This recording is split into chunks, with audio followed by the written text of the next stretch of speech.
Hello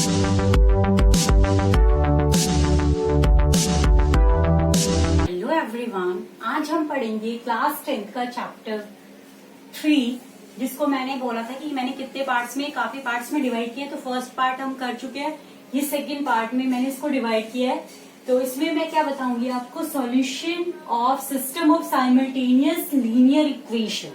अब ये क्या है solution of system of simultaneous linear equation, मतलब क्या है, इसको 3 उसमें डिवाइड किया गया है। ठीक है, क्या क्या है ये देखिए ध्यान से। सबसे पहले आएगा यहाँ पे यूनिक सॉल्यूशन, यूनिक सॉल्यूशन। ठीक है, दूसरा आएगा इनफाइनाइट मैनी सॉल्यूशन, तीसरा आएगा नो सॉल्यूशन। दैट मीन्स हम किसी भी, जैसे मैंने क्या था, linear equation, pair of linear equation है, तो जनरल फॉर्म क्या थी पेयर ऑफ लीनियर इक्वेशन में, a1x plus b1y plus c1 is equals to 0। और पेयर है तो एक और लिखनी पड़ेगी, that is a2x plus b2y plus c2 is equals to 0। यही थी हमारी। अब इन्हीं के थ्रू हमें बताना है कि क्या है यूनिक सॉल्यूशन, क्या है इनफाइनाइट मैनी सॉल्यूशन, क्या है और नो सॉल्यूशन क्या है। तो सबसे पहले हम बात करते हैं यहाँ पे यूनिक सॉल्यूशन की। तो यूनिक सॉल्यूशन में क्या होता है, यूनिक सॉल्यूशन में हमारा a1 upon a2 is not equals to b1 upon b2। ठीक है, अब मैं अभी ये सारे बताऊंगी कैसे कैसे क्या है। ठीक है, अलग अलग से। इस वाले में क्या होता है, इनफाइनाइट मैनी सॉल्यूशन में क्या होता है, इनफाइनाइट मैनी सॉल्यूशन में होता है हमारा a1 upon a2 is equals to b1 upon b2 is equals to c1 upon c2। ये होता है हमारा इनफाइनाइट मैनी सॉल्यूशन में, मतलब बहुत सारे सॉल्यूशन मिलेंगे इस केस में। ठीक है, और नो सॉल्यूशन में क्या होता है हमारा, नो सॉल्यूशन में होगा a1 upon a2 is equals to b1 upon b2 is not equals to c1 upon c2। ठीक है, इक्वेशन की जनरल फॉर्म ये है, तो यहीं से a1 a2 b1 b2 c1 c2 हमने लिखा है। ठीक है, अब सेपरेट सेपरेट इसको पढ़ेंगे। तो सबसे पहले अब हम पढ़ते हैं यूनिक सॉल्यूशन के बारे में। ठीक है, अब यूनिक सॉल्यूशन में क्या है, मैंने क्या बताया था, जो मेरे पास, जैसे मैंने कंसिडर कर लिया a1x b1y plus c1 is equals to 0, a2x plus b2y plus c2 is equals to 0।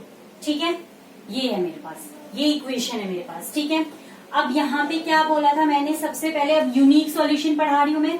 तो यूनिक सॉल्यूशन में मैंने क्या कंडीशन बताई थी यूनिक सॉल्यूशन में, कि क्या होगा यूनिक सॉल्यूशन के लिए, a1 upon a2 is not equals to b1 upon b2। यही कंडीशन बताई थी। तो कोई एक एग्जाम्पल लेते हैं हम, जैसे मैंने एग्जाम्पल लिया यहाँ पे 2x plus 3y plus 4 is equals to 0। ठीक है, और दूसरी इक्वेशन ली मैंने 4x plus 2y plus 3 is equals to 0। ठीक है, ये दो मैंने इक्वेशन ले ली। तो अब इससे चेक करते हैं क्या इसका यूनिक सॉल्यूशन की इक्वेशन है या नहीं है, देखते हैं। तो क्या कंडीशन बताई थी मैंने, a1 upon a2 is not equals to b1 upon b2। तो चेक कर लेते हैं, दैट इज 2 अपॉन 4 3 अपॉन 2। तो ये दोनों इक्वल नहीं आ रहे, दैट मीन्स यूनिक सॉल्यूशन होगा। ठीक है, अब यूनिक सॉल्यूशन होगा तो यूनिक सॉल्यूशन के लिए क्या होता है, कोई भी अगर मैं ग्राफ प्लॉट करती हूँ तो यूनिक सॉल्यूशन में मीन्स यूनिक सॉल्यूशन मिल रहा है, दैट मीन्स जो लाइन होगी वो इंटरसेक्ट करेगी, और इंटरसेक्ट करेगी तो इस पॉइंट पे हमें क्या मिलेगा, जिस पॉइंट पे वो इंटरसेक्ट करेगी एक सॉल्यूशन मिलेगा। ठीक है, तो इस पॉइंट पे सॉल्यूशन मिलेगा। तो यहां से अगर मैं देखूं, ठीक है, तो यहां से अगर मेरे को इसको सॉल्व करना है ग्राफिकल मेथड से, तो कैसे करेंगे ये देखिए। सबसे पहला काम मेरे पास क्या है, 2x plus 3y is equals to 4 है। ठीक है, तो यहाँ पे क्या करना पड़ेगा आपको, सबसे पहले लिखना है 2x, पहली इक्वेशन को ले रही हूं मैं, ये है मेरी पहली इक्वेशन। ठीक है, अब इसको सॉल्व करना है तो क्या करना पड़ेगा, क्या लिखा मैंने पहले, यहां से मैं वैल्यू निकाल लूंगी तो कितनी आ जाएगी, x की वैल्यू निकालनी है मुझे यहां से, तो 2x is equal to -3y -4 हो गया, तो x की वैल्यू क्या आ गई, -3y -4/2। ठीक है, अब क्या है, एक टेबल बनाते हैं, ये मैंने टेबल बनाई, ठीक है, ये x लिखा मैंने, ये y लिखा, ठीक है, 3 वैल्यूज तक ले लेते हैं हम। अगर मैं यहाँ पे y की वैल्यू 0 पुट करूं, y की वैल्यू मैंने 0 पुट की तो x की वैल्यू कितनी आ जाएगी, -2, यहाँ पे पुट करेंगे तो, ठीक है। अब वैसे ही अगर मैं y की वैल्यू यहाँ पे अगर मैं 2 रख देती हूँ, ठीक है, y की वैल्यू अगर मैं 2 रख रही हूँ तो -3 मल्टीप्लाई बाय 2 -4/2, तो इट इज -6, तो ये कितना हो जाएगा, -10/2, दैट इज -5। y की वैल्यू क्या रखी थी मैंने, पहले y की वैल्यू देखिए 2 रखी थी, तो y की वैल्यू 2, तो x की कितनी आई है, -5। ठीक है, अब मैं y की वैल्यू यहाँ रख देती हूँ, जैसे मैंने रखी y की वैल्यू 4 रख दी मैंने यहाँ पे, ठीक है, क्या रख दी मैंने y की वैल्यू 4 रखी, तो कितना हो जाएगा, -3 × 4 -4/2, दैट इज 12 -4/2, तो कितना आ जाएगा, कितना आ जाएगा, -16/2, तो -16/2 क्या हो गया, -8, तो x की वैल्यू कितनी आ गई, -8। कब आई है x की वैल्यू -8, जब y की वैल्यू हमने क्या पुट की है यहाँ पे, 4 पुट की है, तो ये तो मेरा इसके लिए हो गया, इसके लिए ये टेबल बन गई।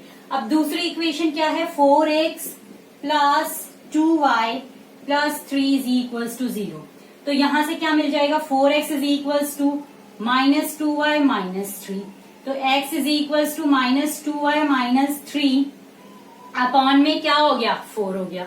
अब वैसे ही इसके लिए टेबल बनाई मैंने यहाँ पे, ठीक है, अब ये मैंने जब टेबल बनाई तो ये x लिखा, ये y लिखा, अगर मैं y की वैल्यू 0 पुट कर रही हूं तो x की वैल्यू कितनी आ जाएगी, -3/4, ठीक है।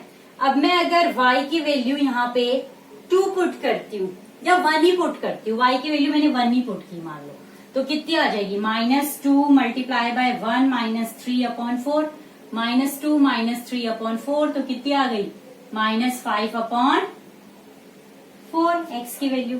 ऐसे ही नेक्स्ट वाले के लिए करूँ तो क्या आ जाएगा, नेक्स्ट वाले के लिए, मीन्स वैल्यू कुछ भी पुट की, जैसे मैंने कर ली यहाँ पे वैल्यू पुट कर ली 2, y की वैल्यू क्या पुट की है मैंने 2, तो x की वैल्यू यहाँ से कितनी आती है देखते हैं, -4 -3/4, दैट इज -7/4, ये वैल्यू आ गई मेरे पास, ठीक है। अब ये दोनों टेबल है मेरे पास, इन दोनों टेबल से क्या करना पड़ेगा, मुझे ग्राफ प्लॉट करना पड़ेगा, तो देखिए अब ग्राफ कैसे प्लॉट करेंगे, ठीक है।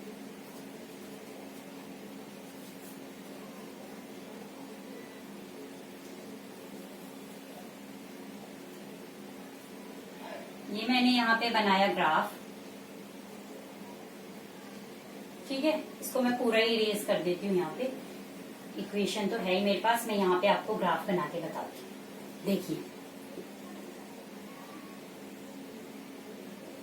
ये हमारा क्या हो गया y, तो ये क्या हो जाएगा y', ये x, ये क्या हो जाएगा x', ये 0, ठीक है।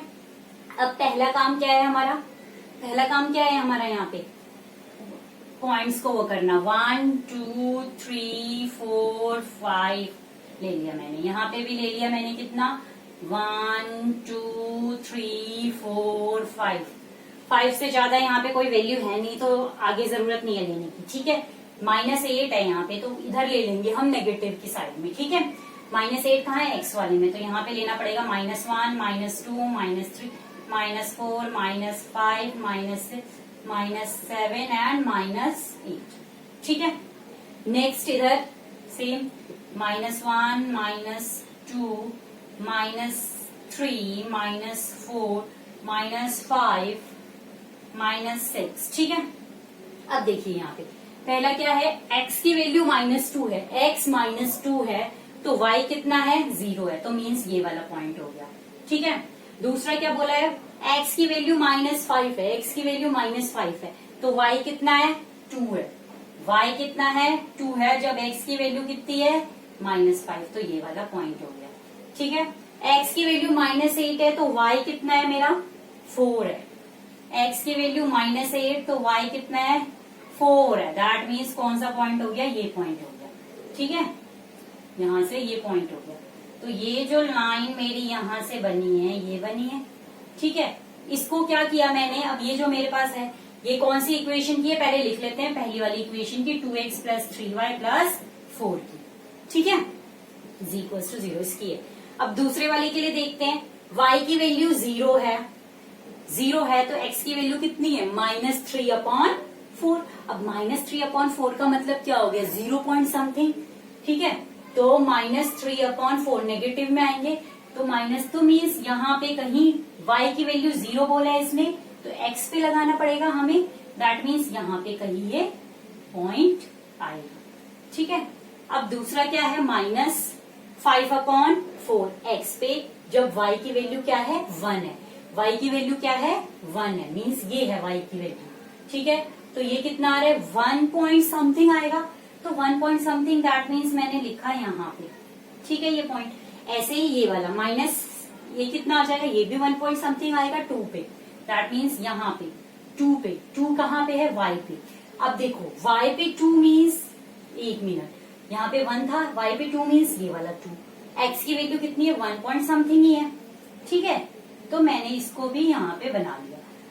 अब ये क्या आ रही है देखिए जाए तो ये कैसी लाइन आ रही है, इंटरसेक्टिंग लाइन आ रही है। तो ये जो पॉइंट होगा ये क्या होगा, इसका सॉल्यूशन हो जाएगा। मतलब एक सॉल्यूशन मिल गया, तो यूनिक सॉल्यूशन इस केस में कह सकते हैं। ठीक है, आते हैं हम नेक्स्ट पे। नेक्स्ट क्या है हमारा, इनफाइनाइट मैनी सॉल्यूशन। अब इनफाइनाइट मैनी सॉल्यूशन मीन्स क्या है, इनफाइनाइट मैनी सॉल्यूशन, पहले तो वही सेम इक्वेशन जो जनरल फॉर्म थी उसके अकॉर्डिंग क्या है, जनरल फॉर्म हमारी ये है।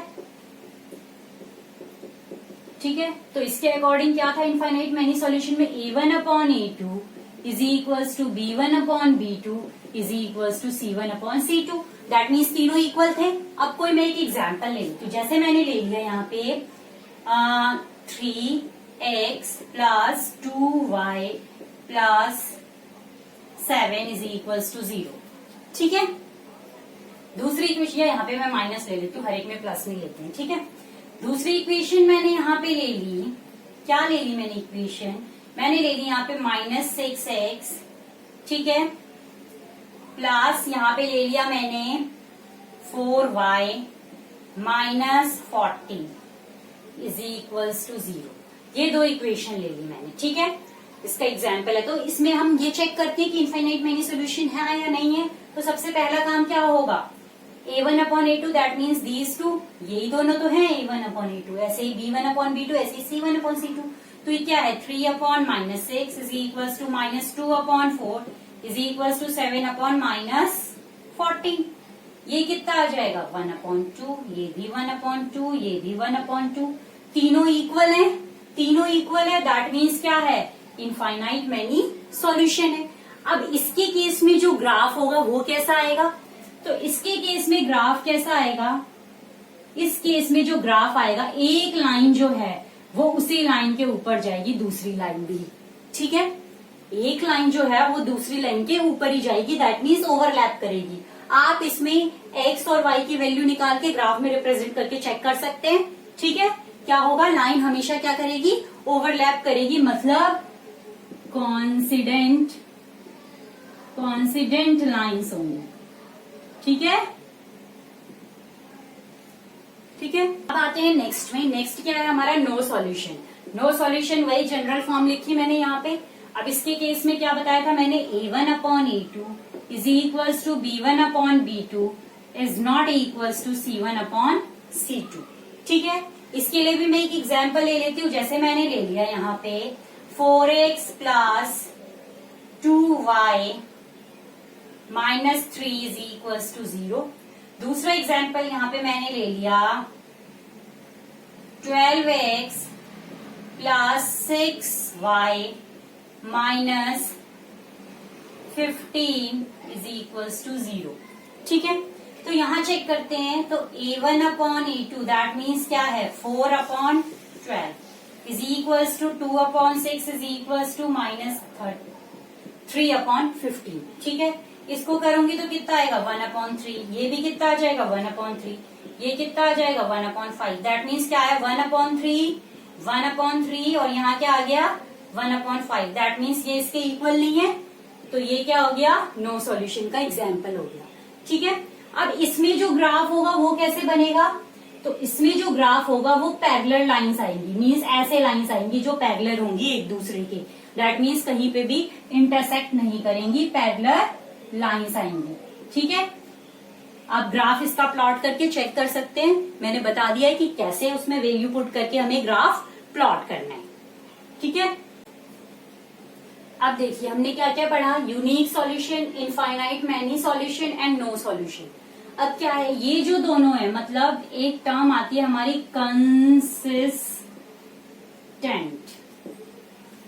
कंसिस्टेंट, ठीक है, और ये क्या हो जाएंगे इनकंसिस्टेंट।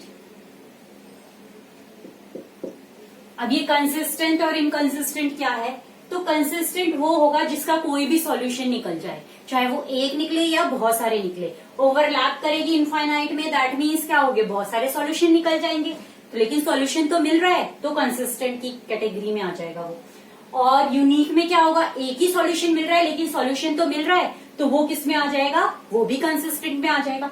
अब नो सॉल्यूशन, इसमें तो कोई सॉल्यूशन ही नहीं मिल रहा, कहीं पे वो इंटरसेक्ट ही नहीं कर रही, तो हम सॉल्यूशन कैसे निकाले उन दोनों इक्वेशंस का, तो वो हमारा किस में आ जाएगा, इनकंसिस्टेंट की कैटेगरी में आ जाएगा, ठीक है। तो एक एग्जाम्पल ले लेते हैं, क्या एग्जाम्पल लिया मैंने, जैसे देखिए कंसिस्टेंट है तो मैंने जैसे ले लिया एक इक्वेशन लिख ली, मैंने डायरेक्टली मैं एक इक्वेशन लिख रही हूँ, उसमें आपको बताना है कि कंसिस्टेंट है या नहीं है। तो जैसे मैंने लिखा 2x - 3y + 5 = 0, 7x - 2y - 3 = 0, ठीक है।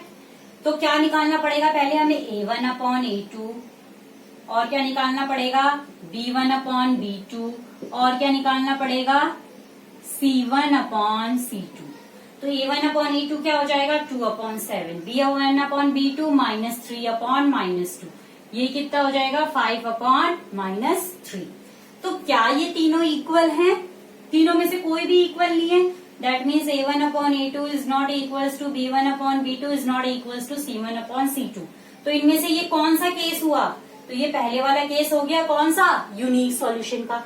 तो यूनिक सॉल्यूशन जब होगा तो क्या होगा, कंसिस्टेंट हो जाएगा, कंसिस्टेंट हो जाएगा। क्यों, क्योंकि सॉल्यूशन तो मिलेगा ही ना इसमें, ठीक है।